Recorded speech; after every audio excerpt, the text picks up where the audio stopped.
Hi damsels, it's Petunia here from damselsdigress.wordpress.com, and today I'm going to give you 5 tips to help you become a better conversationalist. Let's start talking.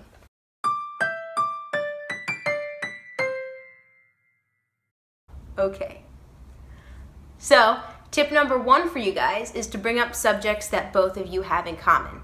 A lot of people, when they're in a conversation, will make the mistake of bringing up stuff that they're passionate about, but that the other person doesn't know anything about and isn't really interested in listening to. It's adorable for like a second because they're so passionate about the subject, but it gets old real quickly.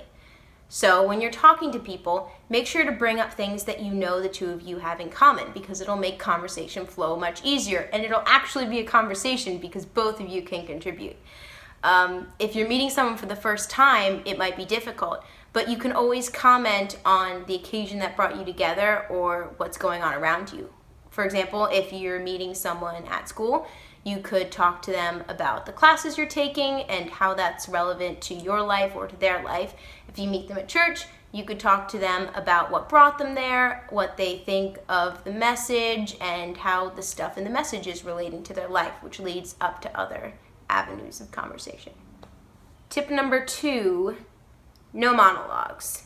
If you feel yourself talking too much, make sure to ask a question that relates back to the person you're talking with, or ask their opinion on the subject you were going on about. For example, I was recently in a conversation with some friends where I was describing some patterns of behavior I had noticed in my family. But when I sensed that maybe I was monopolizing the conversation and just talking on, and I was the only one that was talking, I asked the other people in the group if they had noticed the same patterns in their family. Which brings me to tip number 3. Questions, questions, questions. You probably already know this one. People love to talk about themselves, and asking questions is a great way to keep a conversation going. But make sure to avoid asking questions that can be answered with a yes or a no, because they tend to kill conversations. Some of my favorite things to ask people are, what frustrates you the most, and what were you like when you were younger? But keep in mind that questions like that may have to be built up to in a conversation. Tip number 4, cut the small talk as soon as possible.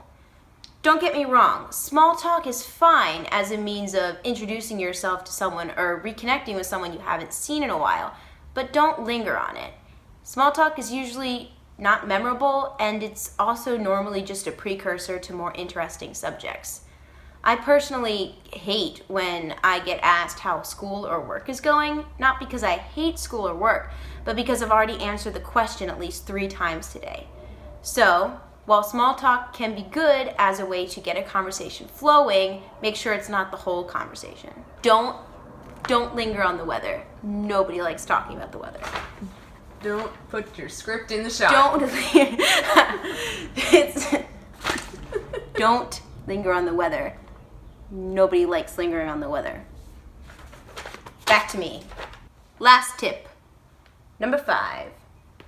Be present.